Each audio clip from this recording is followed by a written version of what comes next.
Chapter 3. The first thing Aelithra did when she returned to her room was to make her way to the small partitioned area behind her bed where her bath sat. A carefully arranged mirror pulled the light from her window around and made the crystal-flecked tiles on the wall behind the tub sparkle gently. It was earlier than she usually bathed after training.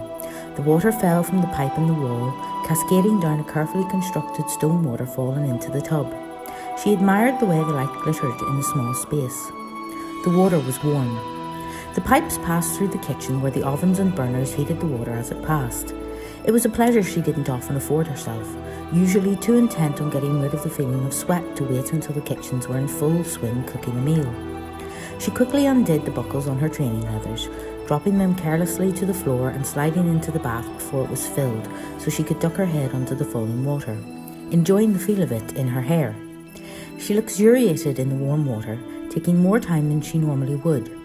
Her cold baths normally chased her out quickly in search of a drying cloth, but her mind was a whirl, and the warmth let her rest and think. Her father's words echoed in her head: "Go to the human settlement and choose a human." The thought of a sacrifice circled. She wondered how she was supposed to choose a human for it. Were there certain things she needed to look for?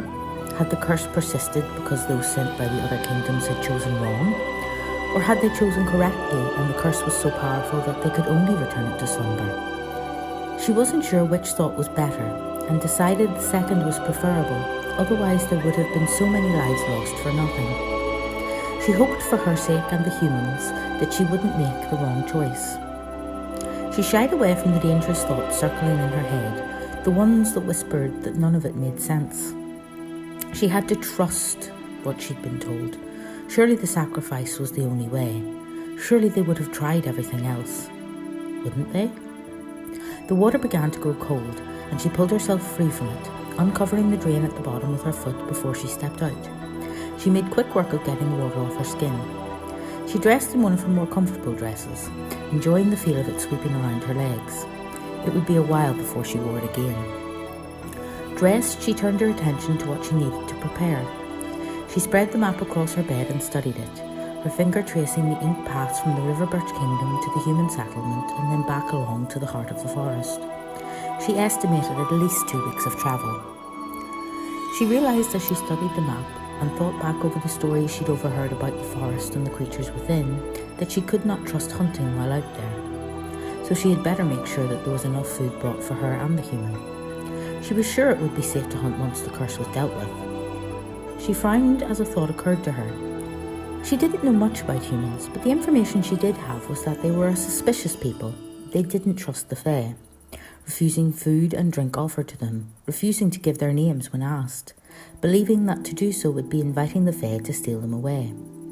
She was confident those beliefs were unfounded, although she grimaced as she realised where such stories may have started. She would have to be careful then, if this was going to work. She rolled the map up neatly and set it aside. She gathered what she thought she would need for the journey for herself, then ruthlessly cut anything that was not of practical purpose. There was no time for frivolous comforts on a journey such as this. When she could put it off no longer, she pulled the rarely used call bell to summon a servant to her room. She paced anxiously, pausing only to study her chosen items again, wondering if it was still too much. The servant arrived quickly, slipping into the room with a warning knock to announce her arrival. "I need a saddlebag," Aelithra said, pushing down her usual hesitation. She had a mission. It was allowed that she requested a servant's aid. She eyed the items again. 2 perhaps, and enough travel rations for 2 for at least 2 weeks. The servant bobbed her head into a bow. "Of course, Princess Aelithra," she said. "Will that be all?" She didn't seem surprised, and Aelithra wondered if what was happening was known by everyone in the palace. Her father had said the celebration was in her honour, for the mission, so maybe everyone had known before she did. Everyone but her. The thought threw her off enough that she very nearly said yes before she remembered. "I will need a clean set of armour as well." The servant nodded, bowed again, and left. With nothing more she could do, and to stop herself from going through her things yet again to see if there was anything else she could do without, Aelithra decided that now was a good time as any to try and find her brother. Hopefully she would be able to get some information from him that might shed some light on the curse. And if she was very lucky, he might be able to enlighten her as to what sort of human she was looking for. An hour later, she returned to her room. She had found Kieran, had almost caught him on her way back after a fruitless search. He had been returning to his own rooms, but before she could call out to him, Brennan had swept from his own room's cross, and she had watched as he stalked over to their brother and towered over him. She hadn't been close enough to hear what Brennan said, but she saw Kieran's face darken. There was a moment she could almost feel the tension between them pull tight, but Kieran backed down, as she had watched him do countless times before. He opened his room and stepped inside, and Brennan followed, and Aelithra knew her chance was lost now. She was disappointed not to have spoken with Kieran, but pleased at least to find the saddlebags and new leather armour waiting for her. Her things had already been packed into them, likely by the same servant, but she checked them anyway, just to be sure. The day had somehow escaped her. She could feel the late afternoon creep into evening, the sun slanting through her windows, casting low shadows over the walls. The celebration would be starting soon.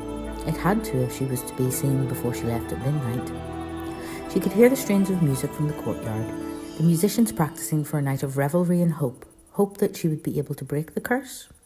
There would be no point, she knew, in attending the celebration in anything other than her armour, not if she was expected to leave tonight. She eyed her dresses in disappointment, running her fingers across their soft fabrics, but there was nothing to be done about that.